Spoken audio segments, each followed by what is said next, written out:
regardless of you and the mother stay together, always be in that baby's life. Never let anything stop you from being in that baby's life. I talk to too many guys that just go along with, the mother of the baby is just doing this, doing that. I'm like, yo, fuck all that. Do what you gotta do. If you gotta find out where that baby go to daycare, go pay that daycare bill. That way, you're covered.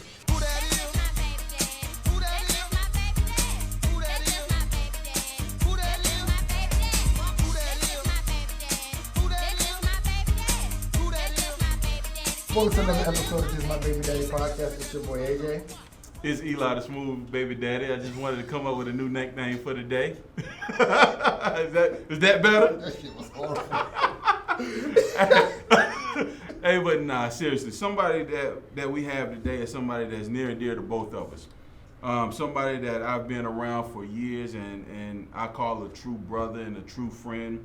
Someone who's been with me through things that I've had to go through. I've been with him through things that he's had to go through and seen his process of maturity, from fatherhood to manhood to business to, he's grown in so many ways and he's become somebody that he doesn't know that I actually look up to in the things that he does because he's a true inspiration. And so I want to introduce Mr. Daniel Dunstan. Thank y'all guys for having me here.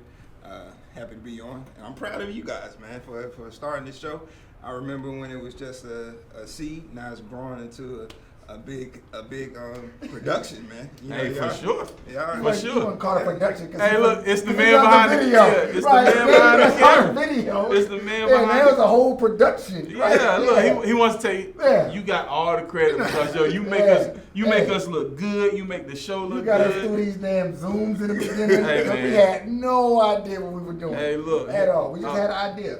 Look, his creativity, his ingenuity has brought us from the beginning to now, and for you to believe in us, for you to even push me out of my own comfort zone after continuous talking to me from the time, I don't know if you remember the time you said, hey, I need you to come film a commercial, and it was for a tart catching. He tried to put me on camera as using a tart catching some leaves off a bush, and came to my house talking about, hey man, I just need you to walk down the street towards me. I was like, but he kept saying, he was like, man, you gotta do it. You need to step out there, get out your comfort zone. So he wanted to decide to come from behind the camera, in front of the camera, and tell his story, and you taking that time, man. Thanks again. And I must say, man, I've never been good in front of the camera, so I'm definitely nervous. But only for you guys, man, only for y'all, man, that would I ever do it. So. Hey man, you at home, man, but you all right. Yeah.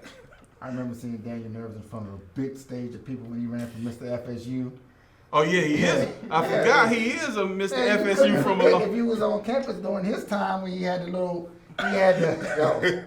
Daniel was walking around campus with the belt. Oh God. The belt, that little scroll, like they would say Mr. FSU and just scroll past. I was like, oh my God, you talking about 2000s, that is horrible. That is horrible. Hey, I'm glad your style is matured too.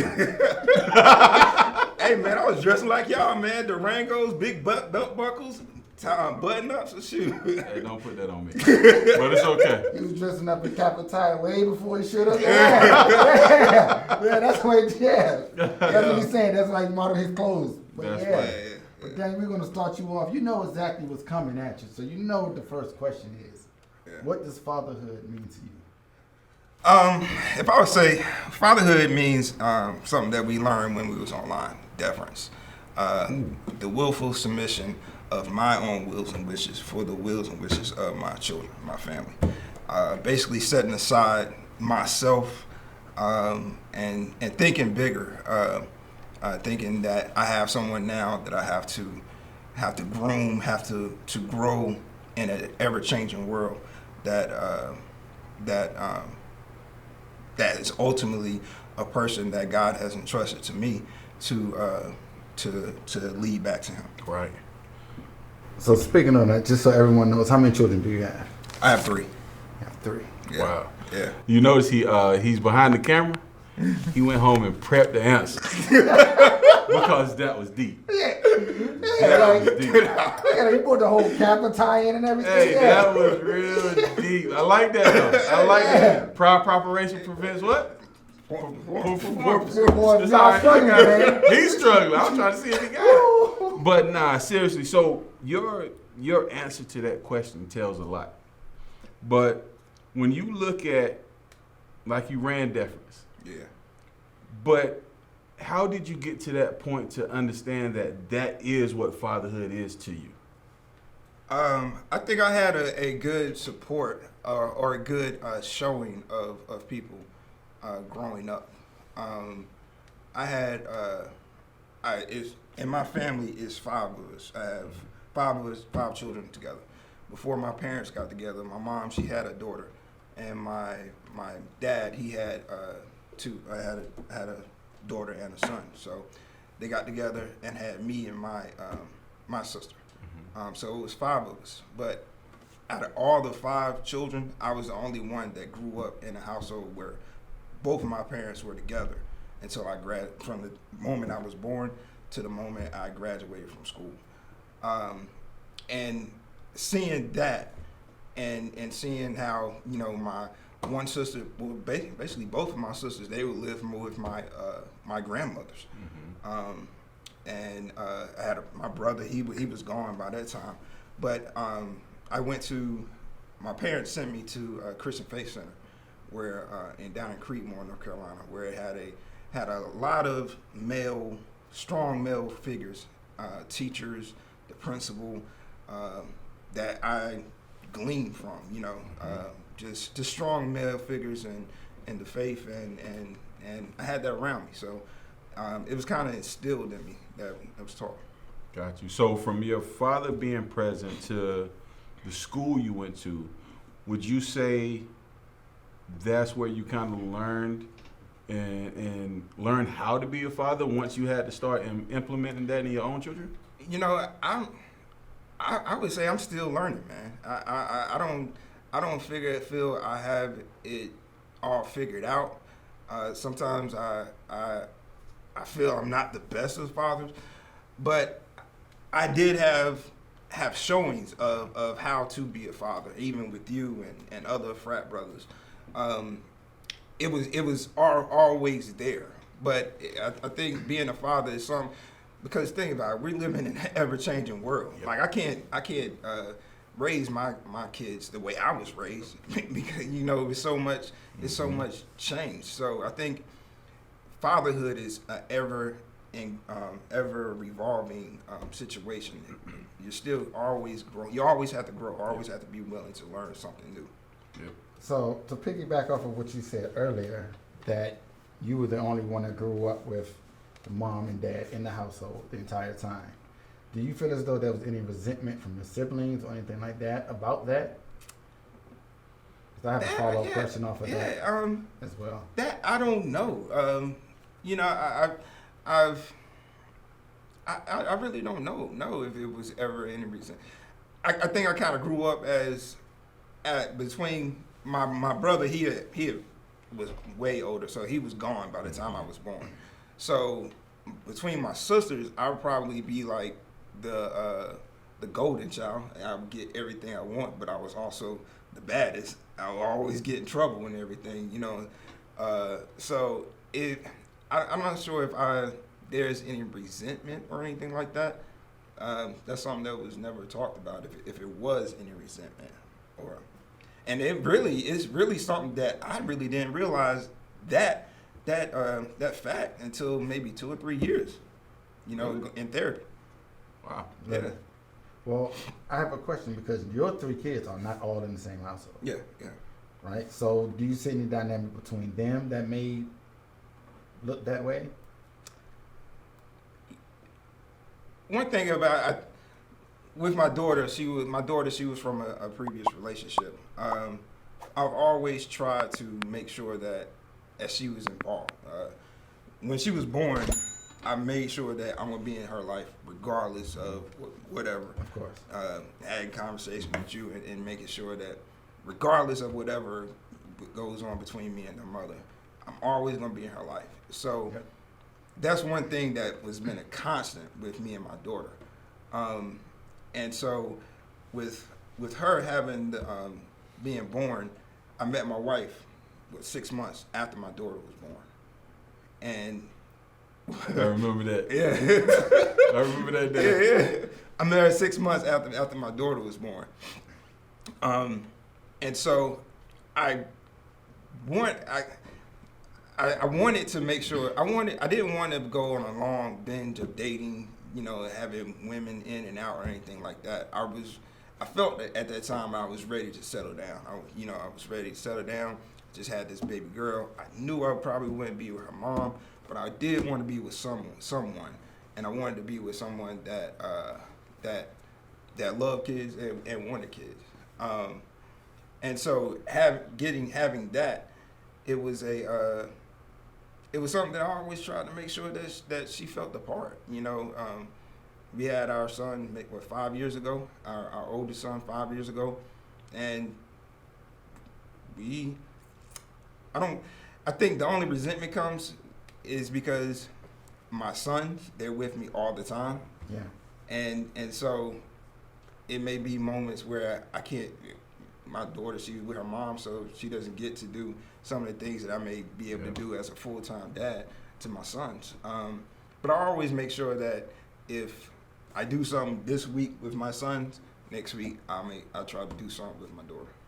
Do you ever find yourself kind of overcompensating because she's not there, but you have your two sons all the time? I do. It's something that my wife always points out to me. Mm-hmm. And I think it's just a dad thing, especially with it being a girl, Wow, yeah. And especially how hard it is for a black female these days. I think it's very important for us to be in not only our kids' life, but especially, she really broke them. Yeah. The boy and the girl you want to be in their life. Yeah. So when to answer your question. So when you sit back and think about it, though, so like you said, you had your oldest daughter, your daughter, from a previous relationship, but before you got to your younger kids, how did you navigate the co-parenting aspect with that first relationship and with her mother?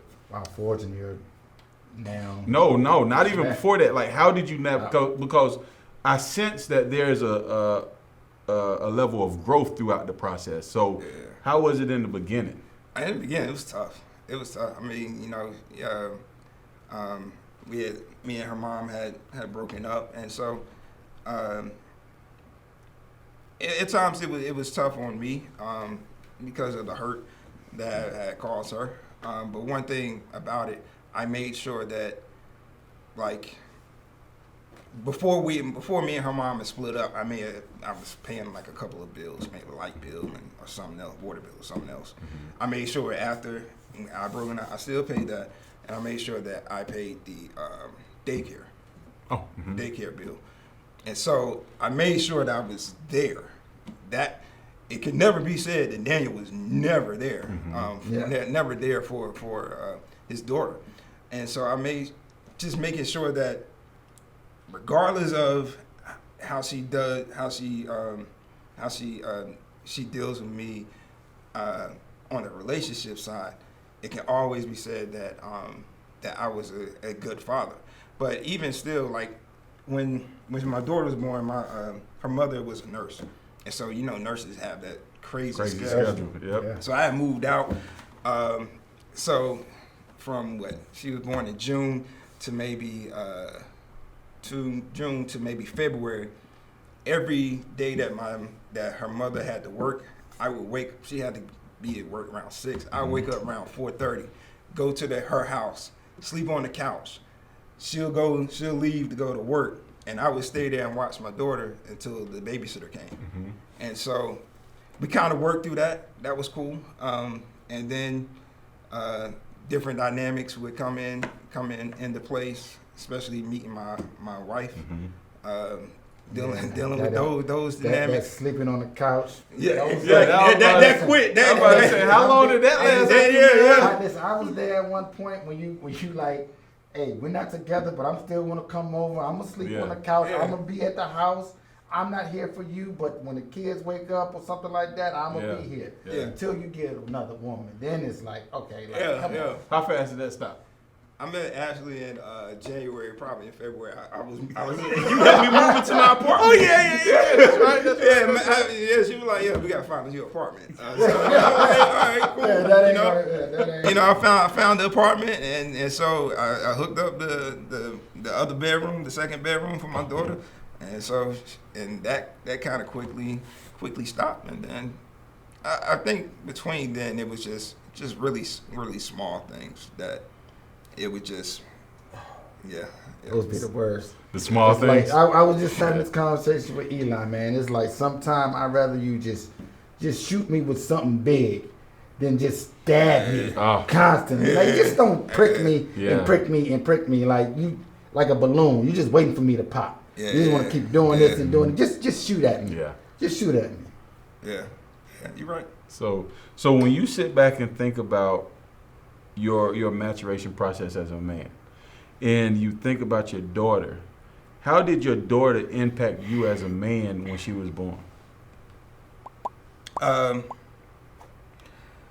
I said, it was something that clicked in me. I think that was the first time that something clicked in me that I have a responsibility to take care of this. This. Yeah, to take care of my daughter. Yeah, take care of my daughter. You know, I think before then it wasn't no responsibility. I was out here doing my thing. You know, and so like that was like my first responsibility to be able to say, you know, regardless of what goes on with me and her mom, I'm doing this. I'm gonna make sure that whatever happens, Daniel is taken care of.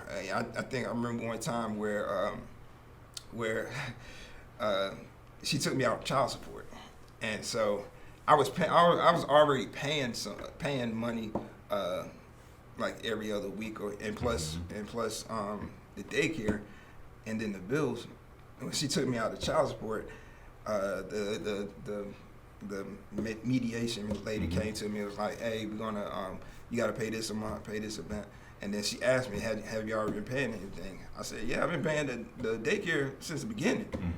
I was like, "Oh, well, we thought you would owe rear, but you don't owe nothing. You just got to pay this, which was cheaper than what I was already paying." So it was like, because of, I guess, that maturity of making sure that I do this step, that if this step ever occurs, I'm always good because I did that step first. Yeah. You know what I'm saying? On paper. Exactly, and it's on paper, and to be able to show the receipts. So I think that was something that and I saw the maturity of the decisions that I was making to help me. Gotcha. So when you sit back now, so you have 2 younger boys. Yeah. Now you have 3 kids. Yeah. How has your parenting changed from your daughter to your boys? My son Isaac, man, this dude's a character, man. He is like a big ray of sunshine. That's wild. And so, like I said, I'm constantly evolving. You know, my dad was tough on me, you know, because I would always get in trouble, you know what I'm saying? I got kicked out of school and everything like that. And so it was like I would get spankings maybe 3 to 4 times a week. And so in having a kid, that was my mindset. That was my mindset to, you know, man, just spank him. You know, stop crying. Spank him and stop crying. But spank him. But after you spank him, talk to him and say, this is why I did this and that. But now it's like spanking really don't work all the time. Not all you know, time, yeah. Spanking doesn't work all the time. So now I'm having to talk more. Like, what's your feelings? How are you feeling today? You're a therapist. Man, dude, Yeah, I basically got to. You know, how are you feeling? Like, why did you do that? What was going through your mindset? Why are you crying? You know, and so where now I have to, instead of always spanking, I have to have my mandatory. Like, you're not going to disrespect me. You're not going to talk to me any kind of way. And so if you do that, then I'm going to tell you to fix it. And if you don't fix it, then I have the right to spank you. Right. Because I've told you my minimum mandatory, and you just disregard that. So now it's like I having to do a little bit of talking, a little bit of, but have those mandatories that. We the same way with your daughter. Am I saying with my daughter? No. You said that so fast. Word, yeah. No. Nah, if you ask my wife, heck no.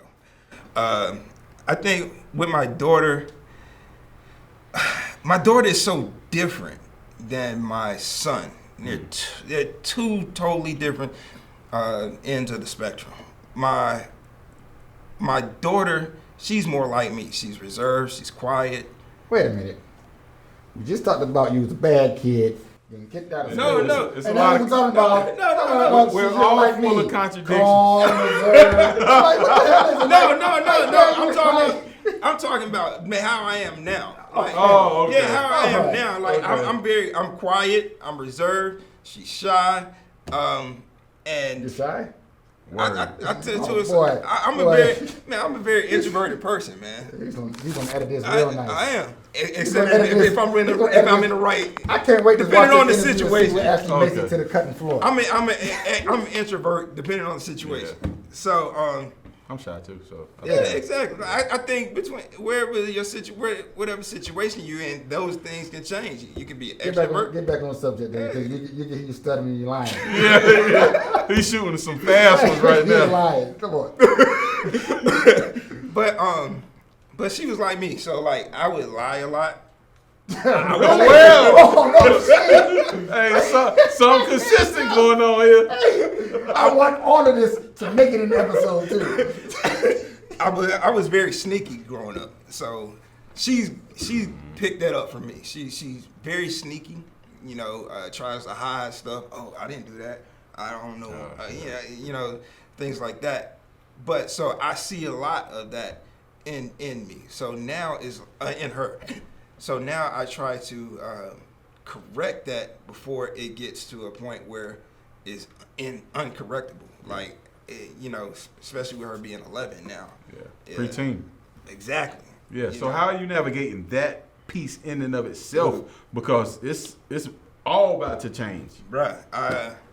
Just yesterday, I went through her phone and she's talking about her boyfriend. So now I gotta have that conversation. You gonna have a conversation, but you already had a conversation, but you're going through her phone. No, she don't know I went through the phone. What? Okay. Okay. What? No, he's a parent. He got a choice. He got a right to go through. Of course he does. Yeah. Of course he does. Yeah, she don't know I went through the phone. But I mean, because I know she's sneaky, Yeah. I have to give her I have to hold a leash. But Give a rope to hang yourself.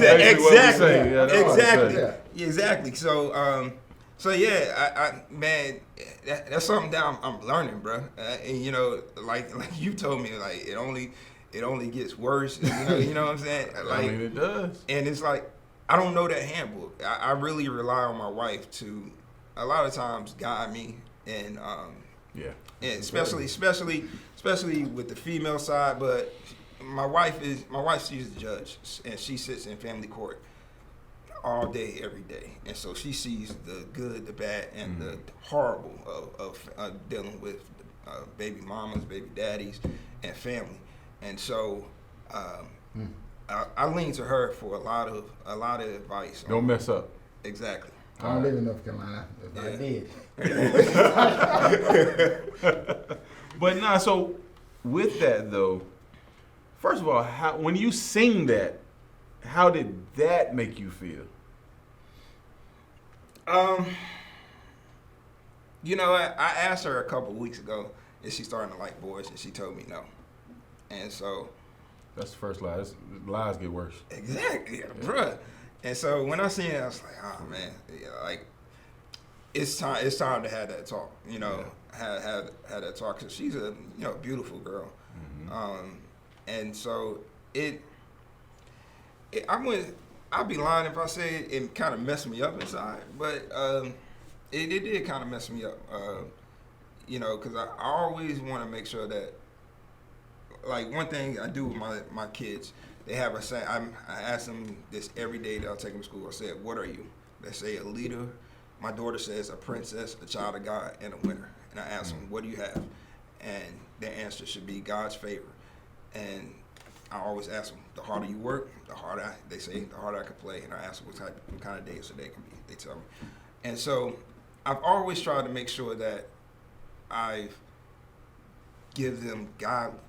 My thing as a parent is to train up a child in the way they should go. So when they're old, they will not depart from it. So I try to make sure that I give them Bible, give them the Word, but also give them truth of how this world is. And that's all I can do. So, how are you navigating the communication piece with a preteen daughter? Piece with a preteen daughter. Because do you ever feel like you're always connected, especially with her not always being with you? How do you navigate that piece? I think that's the hardest part with her not always being with me, and like it's just starting.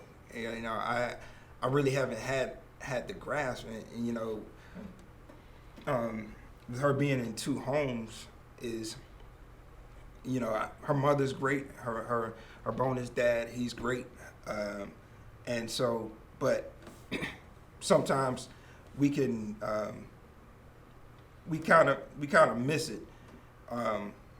I think the communication has to come between our homes, between me and my wife, to her mom and her bonus dad.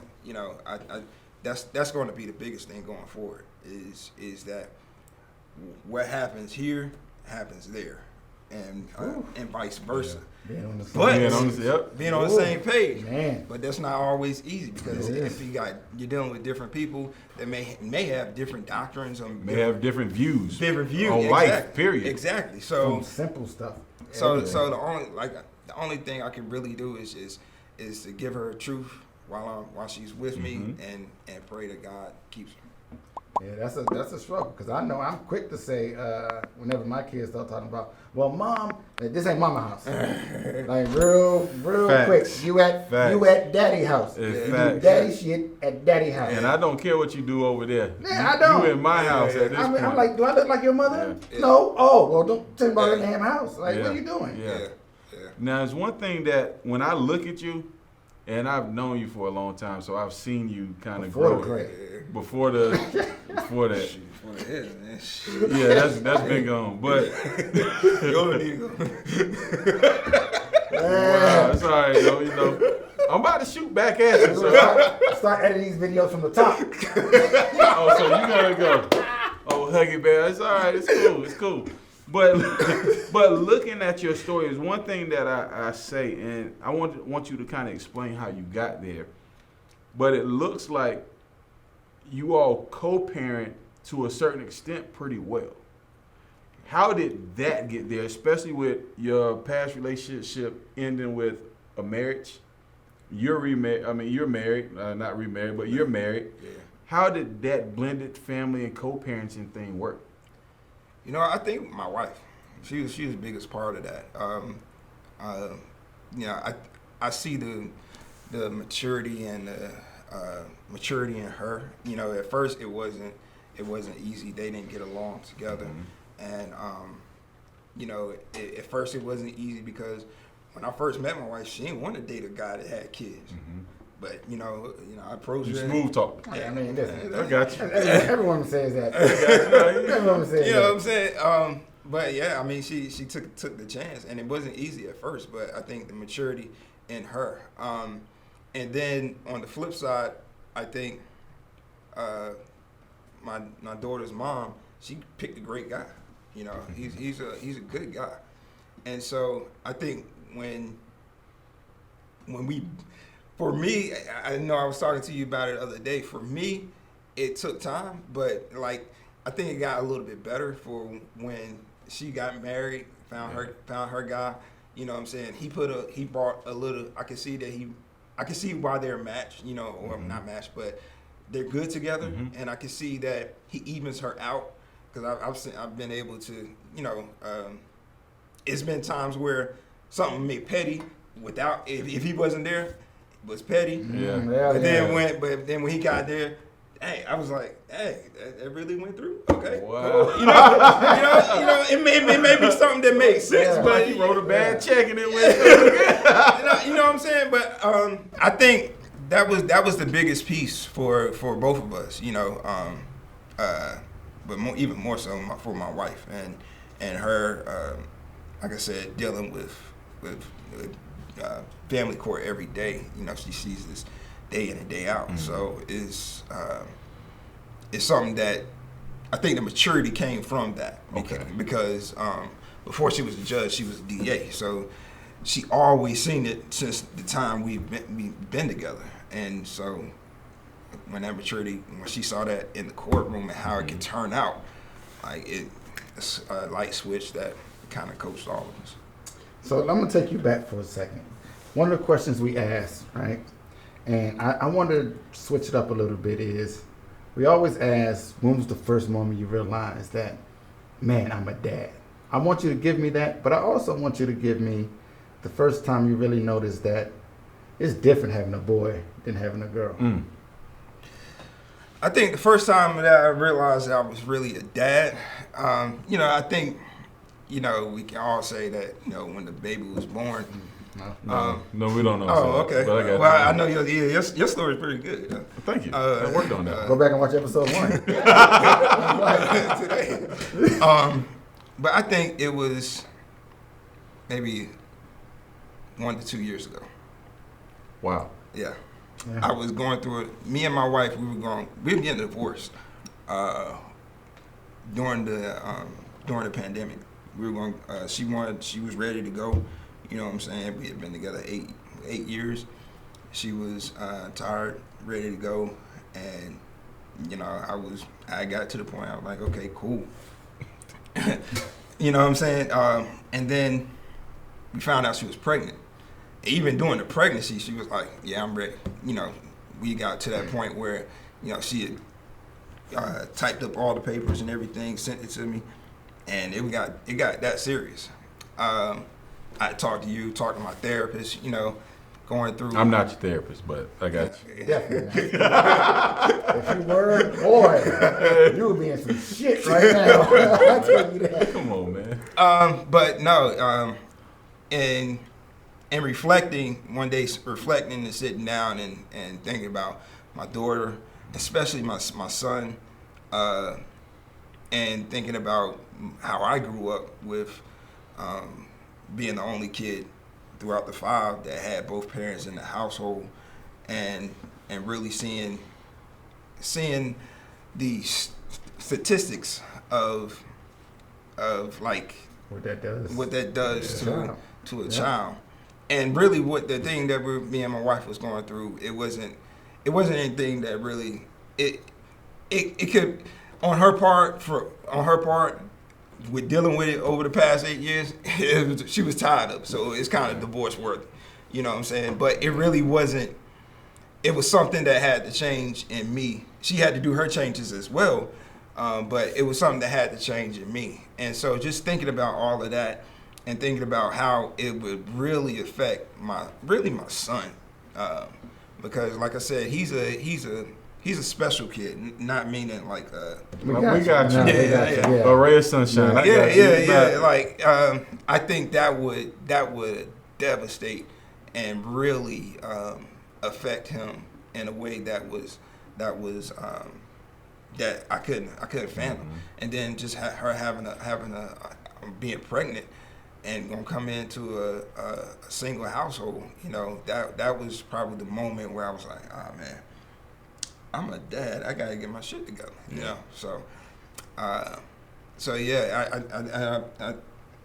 I think that was that moment. You know, I feel like I'm sometimes a better dad than I am a husband. So, but I think being a good dad kind of forces you to at moments want to be a better husband, you know. But like you said, Argue this, hold on. No. He knows where I'm going with this. What? Because when you're in the word, which comes first? Huh? When you're in the word, you're supposed to be what first? Husband, right? Husband, yeah. Right. So when you focus on that and then you realize you're like, you know what, I am a great father, but I need to be a better husband, but I'm teaching my children the word, but I'm actually not doing it all the way. Yeah. When you think about that, how did you like come to that? He knew where I was going with it. So, that's good. I think when we were going through our deal, I was reading Peter, and it was saying that husbands treat your wives as the weaker vessel, and not saying that women are weak by any means, but it's some things like for men we can do 10 jobs and come home we be tired, but we still be fine. Well, majority of men, we still be tired.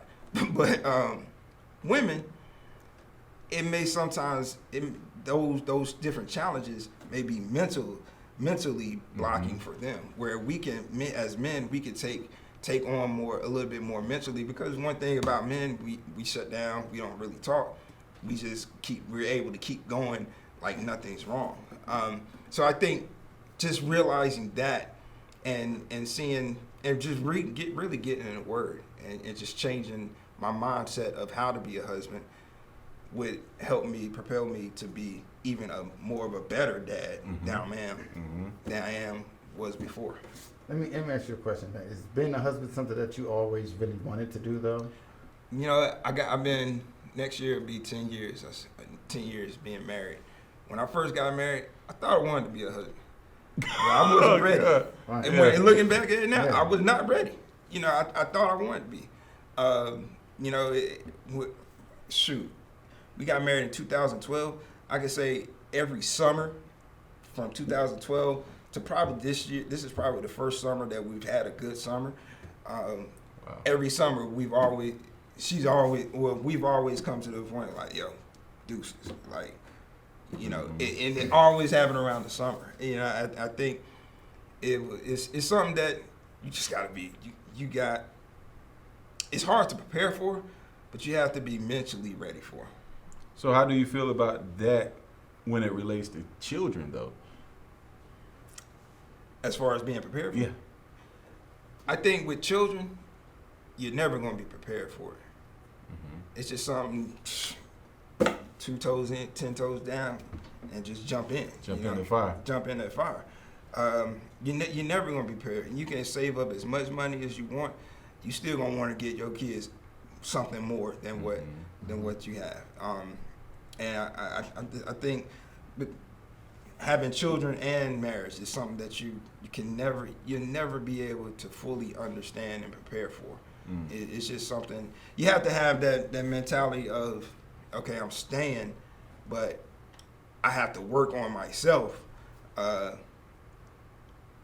just have to do that. Gotcha. You just have to that saying he said, you know, I used to say, well, I don't used to, I still say that. It's pretty obvious now. I used to always say, be a better father than husband.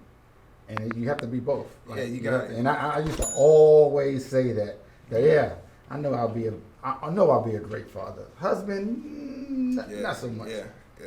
Yeah, because those are your blood. That's your legacy that you're leaving behind. Yeah, but that's who you got to show everything with. So I used to say the same thing. That definitely makes a lot of sense. Now you said something earlier that's with minimal. What you say? Your minimum maximums or something like that. Minimum mandatories. Minimum mandatories. You know what? That sounds like therapy talk. Yeah. Now, how has therapy helped you navigate fatherhood or improve or whatever? Therapy has helped tremendously, man. I think not only in fatherhood, all around as a man, you know, it's opened my eyes to things that I think, you know, I think everybody thinks, in a sense, we are great. Like, ain't nothing wrong with me, you know. But I think, and a lot of times, I even had to know. I've always been for therapy, but I sometimes would have the notion, shoot, I just talk to one of my boys, man. They can, you know, talk to them about it. But it's not just talking. I think a lot of times we just want to talk just to get it out. But you have to have somebody on the side that can basically take what you get out to form it to, well, why do you feel like that? Well, what happened back when you was a young kid? What happened back there? So this happened back there. So now you're doing this. That may have some correlation with each other to why you feel like that. Now it opened my eyes to really think think before I act. You know, I try to do that. Think before I act. When it comes to my kids, one thing I got diagnosed with was anxiety. I don't really have high anxiety, but I do deal with some anxieties. And so now it's like I can see that in my son. My wife, she deals with high anxiety, and my son, I can see not near future, but as he gets older, we're gonna have to make sure that we give him the tools to be able to combat that anxiety when it comes up, so that he can live a more productive life and not let the anxiety, you know, not hold him back, but get in the way of missing opportunities as they come. Got you. So would you recommend therapy? Heck yeah. For anybody? Absolutely. I think everybody needs therapy. Everybody needs therapy. Therapy, like I said, is something that if you take it serious and you found the right therapist, it can open your eyes to a world and your thought patterns to a world that you never thought. Because I think a lot of times we just think that we're good, but it's like on the other, like it's almost like if you go to Africa, it kind of opens your. Oh, okay. I was still trying to figure out where you were going.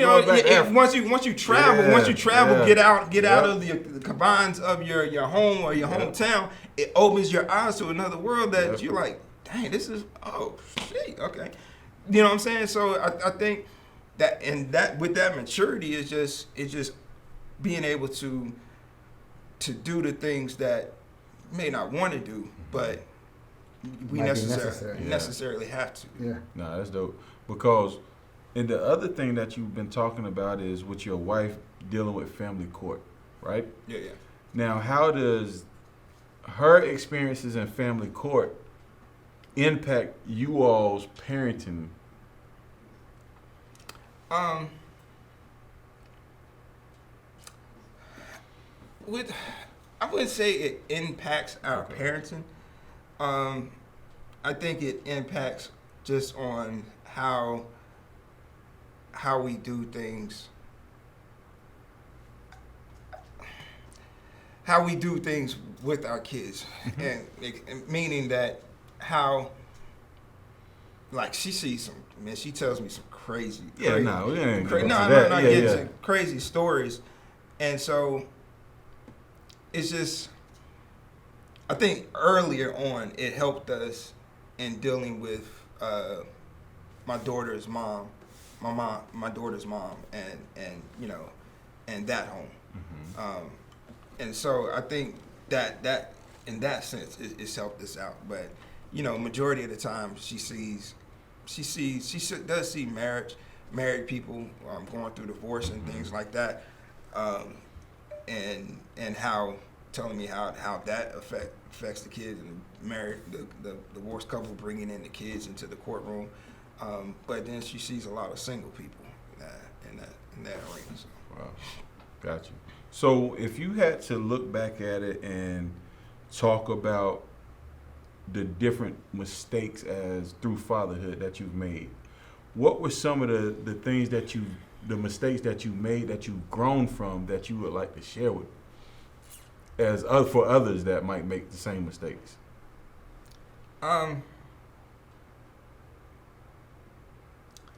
Yeah, I think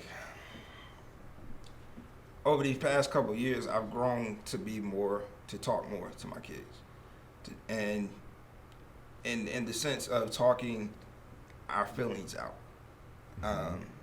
A lot of times I would just be like, "Yo, stop crying. What are you crying for? Like, what's wrong with you?" That's like, the first initial reaction. You know what I'm saying? Like it's better than the other one we used to get. Like, want me to give you something to cry for?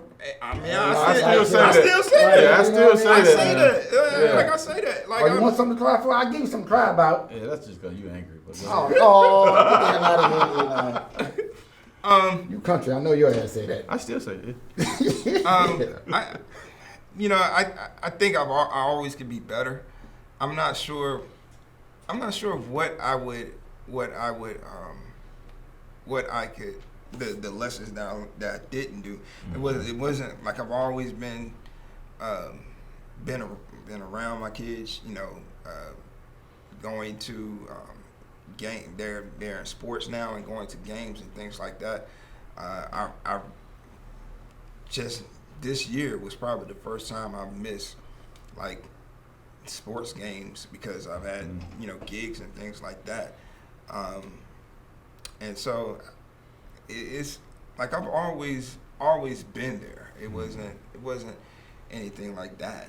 I guess I wish I could have been more, and still working on to be more emotional. Be an emotional stepping stone for my kids. Yeah, therapy tells you to be emotionally available. Yeah, yeah. See, yeah. I know what I'm talking about. I told you I'm a counselor too. But please do not hype your head up with these it is what it is. But when you sit back and say, I've been there, or I'm always there.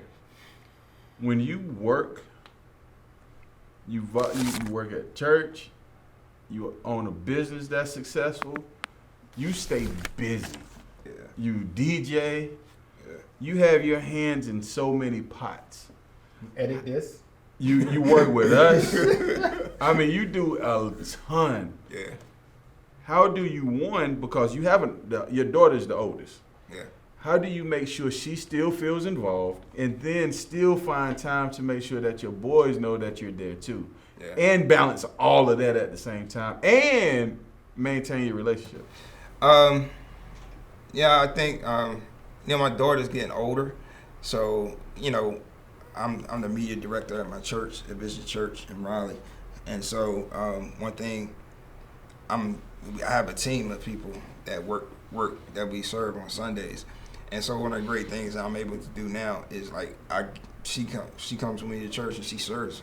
She does the words and the lyrics that go on the screen.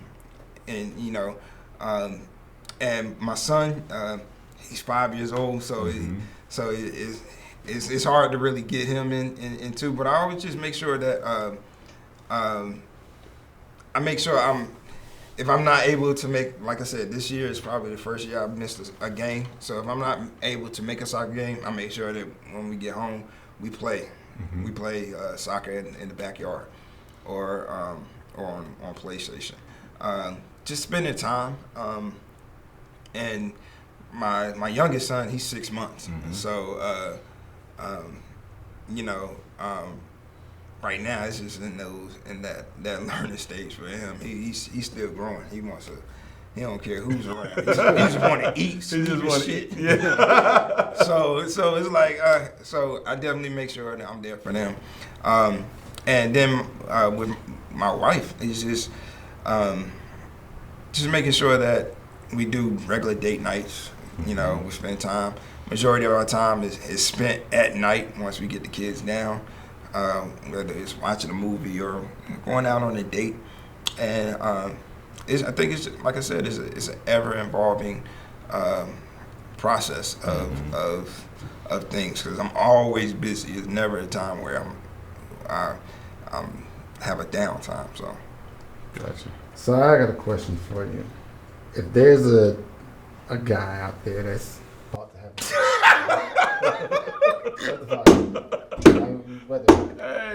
Yo, about to have a baby down. Yo. What I say wrong? Yo, man, I edit this stuff so much, man. So I know when he about to do the last question, he'll always say, "Well, I have a question for Yeah, man, cut your ass off. We get this nigga up out of here. This is it. You know what's next? You answer this goddamn question. You answer the one from Eli. Right, Question is, fuck it, you know the question. I forgot it now. Question is, What advice? would you give to a new or aspiring father? I would say, know who you're with before. Well, it's Edit fine. No, these. yeah, no. You edit these. How you gonna take my answer? No. I would say, regardless of you and the mother stay together, always be in that baby's life. Never let anything stop you from being in that baby's life. I talk to too many guys that just go along with the mother of my baby is just doing this, doing that. I'm like, yo, fuck all that. Do what you gotta do. If you gotta find out where that baby go to daycare, go pay that daycare bill. That way, you're covered. If you're covered, then you're good. Now you just establish that whatever she does, you want to be in this baby's life. Yeah. And so it makes it so if it has to go to the courts, which I hate when it does, it has to go to the courts. You have a good record. Yeah. Have a good record. So don't let anything stop you from being in your baby's life, regardless. It is no excuse that you can give me that stops that should stop you as a man from being in a baby's life. That makes That's the sense. answer you've been thinking of for weeks since you know you're gonna be No. here. Okay, all right. Well, since you know what's next, I have a twist on that's really relevant to your situation. Okay. What advice do you give fathers that are dealing with co-parenting situations? And blended families. Yeah, I would say communication. Communication is the key. I probably that's what. Go back to your question. That's one thing I wish I could do better. Communicate. I'm not really I was waiting on that. Yeah. That's the truth. Yeah, I'm not a. That's part of the truth because you suck at communication. Yeah, Yeah, he suck at communication. Yeah. He knows Horrible. it. He knows it. He That's knows good. it. No, it's bad. But it's good that we know that he was lying all the way. Call you out on your Yeah. on your bad bullshit. Yeah. That's the biggest thing is communication. If communication between you two is somewhat good, but you're always communicating, then make sure that you communicate. Communicate to over communicate. That way, it's nothing that can be said. That you're not doing. You know what I'm saying? Because you See that right there, that is you, because over the years, we used to talk. He's like, man, I gotta communicate better, man. I suck at communicating, man. Or that's always been said about you, and for you to recognize that and take the initiative to actually work towards that shows so much growth in you because we know you were the worst. Still the worst. Well, he's getting better. He's growing. He's You had maturing. me out there at 40. Then you had me out there in a t-shirt and shorts. He's like, man, I was going to wear a tuxedo, but I toned it down a little bit. Like, With a blazer and a t-shirt. Yes. Yeah, that was bad. That was bad communication. horrible communication. And that was today. Today. Today. Well, you know how we're about to get you out of here on this. Yeah. And you've probably been thinking about this for a while. Yeah. So when you drop and they lay you to rest, what do you want your legacy as a father to be? I want my legacy to be that my kid to know that I trained them in the way that they should go. So when they're old, they won't depart from it. That I gave them the word of God, I gave them love, and I gave them guidance, and I gave them an inheritance. That's what I want my legacy to be. I don't want to leave without giving them something. Yeah, you know, we live in a life, we live in a world that everybody is trying to take what's in for me. And a lot of times parents do that and fathers do that. What can I get? You know, and I think too many times fathers leave without leaving something. And I don't mean just the $500 in the bank account. I mean leaving thousands to 100,000 so that your kids and your grandkids can be well taken care of. And so that's my biggest thing is to leave the word. They know they had the word. I gave them the word. They know that I gave them my love.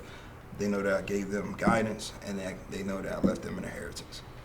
Yo, hearing you say that, it leads back to leaving them the foundation of the word for their lives, but yet you're also leaving them some fiscal privileges that gives them a better start than we had, because now we're leaving them better off than we ever were. Yeah. And that's part of what our job is. And to hear that growth and you to have that answer and that vision, and then hearing your story, hearing the things that you've gone through, the different experiences, and the knowledge and the gems, even the communication pieces of you sitting here talking, is something that we thank you for, because you're invested in us with this podcast. You support us from day one, pushed us from day one. But for you to come from behind the camera and sit down with us and tell your story, we can't do nothing but thank you for it, man. Appreciate it.